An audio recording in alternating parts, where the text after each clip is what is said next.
I'm going to say hello, everyone. Thank you for joining me on my second episode of Rick Talks, episode number 2. This time I'll be obviously talking about the second chapter of Genesis, and I'm doing it a little different. I'm trying different things to see, because I've got some new software, and I'm trying some different types of presentations. So if anybody has any ideas or any suggestions that I could use to improve my video, I would certainly like to hear it. And if you could hit that like button and subscribe, that'd even be better for me too. I'd appreciate that. So I thank you for listening, and I present to you my second chapter of Genesis. Here's Rick Talks.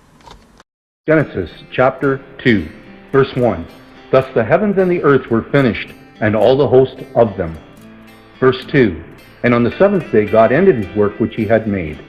And he rested on the seventh day from all his work which he had made. Verse 3. And God blessed the seventh day and sanctified it, because that in it he had rested from all his work which God created and made. Verse 4. And these are the generations of the heavens and of the earth when they were created in the day that the Lord God made the earth and heavens. Verse 5. And every plant of the field before it was in the earth, and every herb of the field before it grew. For the Lord God had not caused it to rain upon the earth, and there was not a man to till the ground. Verse 6. But there went up a mist from the earth, and watered the whole face of the ground. Verse 7. And the Lord God formed man of the dust of the ground, and breathed into his nostrils the breath of life, and man became a living soul. Verse 8. And the Lord God planted a garden eastward in Eden, and there he put the man whom he had formed. Verse 9. And out of the ground made the Lord God to grow every tree that is pleasant to the sight and good for food. The tree of life also in the midst of the garden, and the tree of knowledge of good and evil. Verse 10.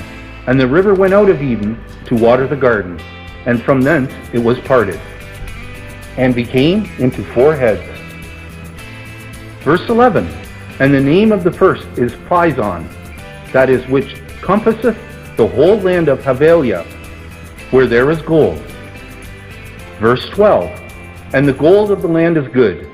There is bdellium and the onyx stone. Verse 13. And the name of the second river is Gihon, and the name of it that compasseth the whole land of Ethiopia. Verse 14. And the name of the third river is Hiddekel, that is it which goeth towards the east of Assyria, and the fourth river is Euphrates. Verse 15. And the Lord God took the man and put him into the Garden of Eden to dress it and to keep it. Verse 16. And the Lord God commanded the man, saying, Of every tree of the garden thou mayest freely eat. Verse 17. But of the tree of knowledge of good and evil thou shalt not eat of it, for in the day that thou eatest thereof thou shalt surely die. Verse 18. And the Lord God said, It is not good that man should be alone. I will make him an help meet for him. Verse 19. And out of the ground the Lord God formed every beast of the field, and every fowl of the air, and brought them unto Adam, to see what he would call them.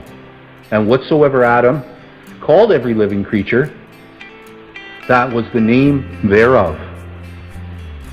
Verse 20. And Adam gave names to all cattle, and to the fowl of the air, and to every beast of the field. But for Adam there was not found an help meet for him. Verse 21. And the Lord God caused a deep sleep to fall upon Adam, and he slept. And he took one of his ribs, and closed up the flesh instead thereof. Verse 22. And the rib which the Lord God had taken from man made he a woman, and brought her unto the man. Verse 23, and Adam said, This is now bone of my bones and flesh of my flesh. She shall be called woman, because she was taken out of man. Verse 24, Therefore shall a man leave his father and his mother, and shall cleave unto his wife, and they shall be of one flesh.